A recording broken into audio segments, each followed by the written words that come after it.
Haleluya. Saudara bisa baca lagi nanti di dalam ayat 17 sampai ayat 32, manusia baru. Jadi berubah. Saya dan saudara harus berubah. Dari mulai saudara lahir baru, mulai saya lahir baru, sampai kita dipanggil Tuhan, kita harus berubah. Roma 8:9 berkata, makin hari makin menjadi Yesus. Seperti Yesus. Harus berubah. Dan dalam perubahan itu kita makin bersatu. Kita makin dewasa. Kalau anak-anak saudaraku, dia egois. Anak-anak secara rohani pun egois.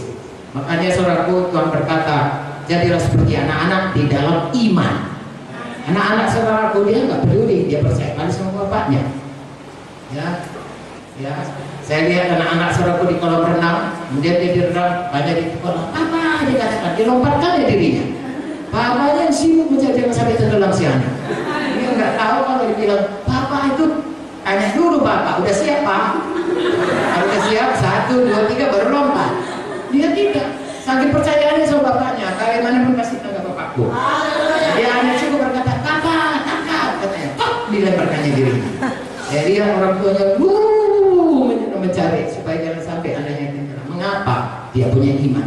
Tetapi saudaraku, kalau secara pengetahuan rohani kita anak-anak, firman Tuhan mengatakan jangan tetap tinggal anak-anak. Kenapa? Karena anak itu egois.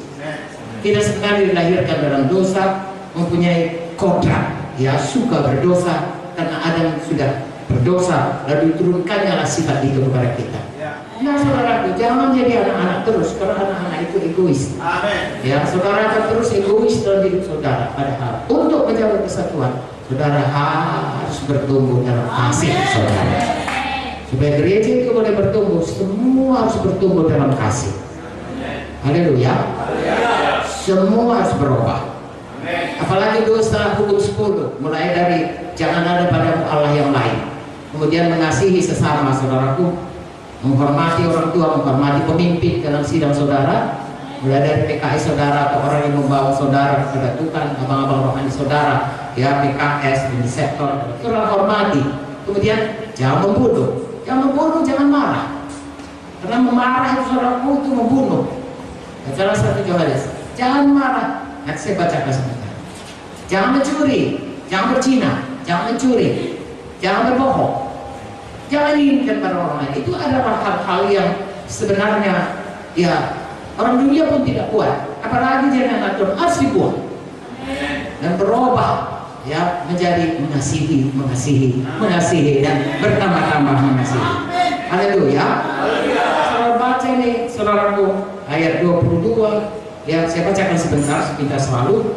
Kosannya kamu berhubung dengan kehidupanmu yang dulu harus menanggalkan manusia lama, menebus kebinasaan dan nafsunya menyesatkan. Manusia lama, sifat yang mementingkan diri harus dibuang.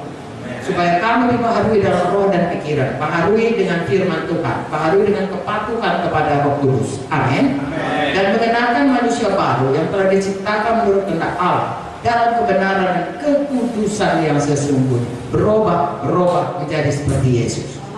Lalu ayat 25 sampai 32 beberapa nasihat dengan baik-baik saya. Karena itu buanglah dusta. Halo. Penyelidikan dalam dunia kekristenan mengatakan 90% orang Kristen masih bohong. Bohong kecil, bohong abu-abu. Tidak boleh ada dalam hidup kita. Ya dia rahasia, tidak dia rahasia. Lebih dari itu, rasa dari saudaraku, lebih bagus saudara katakan hal yang sebenarnya, apapun risikonya. Tuhan akan mengampuni dan Tuhan akan memimpin kita terus pada kedewasaan rohani. Jangan bohong. Haleluya. Sini dikatakan, yang pertama sekali dari pembaharuan ini adalah buang dusta. Ya, mudah sekali bohong. Kalau dulu sebelum ikut Tuhan mudah sekali bohong, jangan lagi mau. Katakan Tuhan, aku mau berkata ya dia kasih. Tolong aku Roh Kudus. Kapan kita mau bohong, buang itu, pakai manusia baru, berkata ya dia kasih. Tidak. Amin. Apabila kamu menjadi marah, janganlah kamu berbuat dosa, janganlah matahari terbenam sebelum padam amarahmu. Mengampuni. Semua harus mengampuni. Seumur hidup kita pasti diganggu orang. Ya, kalau dia tidak awas, dia bisa dipakai setan untuk mengganggu kita.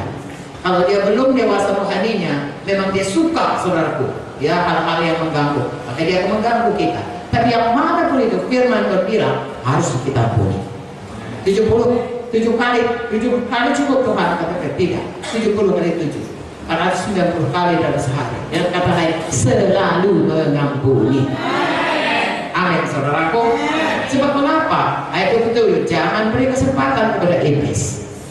Karena kalau kita marah terus tidak mengampuni, saudaraku, firman Tuhan berkata, jangan marah, itu akan membawamu pada kejahatan. Iblis akan mengambil kesempatan, saudaraku, membuat kita dendam, membuat kita tidak mengampuni, bahkan kemudian, saudaraku, memberikan penyakit kepada kita. Ya, yang darah tinggi lah, yang stroke lah, yang sakit mah lah, yang rematik lah, itu biasanya datang dari kemarahan yang tidak terselesaikan, stres, ya, dan lain sebagainya. Berhenti marah, mari mengampuni. Orang mencuri, jangan lagi mencuri, tapi baik dan kerja keras melakukan pekerjaan baik dengan tangan sendiri supaya dapat memberikan sesuatu kepada orang yang berkekurangan. Jadi kalau bertobat tidak hanya cukup berhenti, tapi mengerjakan yang kebalikannya. Kalau mencuri berhenti mencuri, sebaliknya kerja keras, tadinya mengambil harta orang, sekarang memberi kepada orang. Tadinya marah, berubah menjadi ramah. Dari bawah. Tadinya saudara mencuri, tadi sudah katakan, lalu kemudian memberi. Tadinya bohong, lalu berkata, ya di atas siap. Ya, haleluya. Bukan saja ya di atas siap, setiap perkataan yang memberkati. Berubah dia. Haleluya.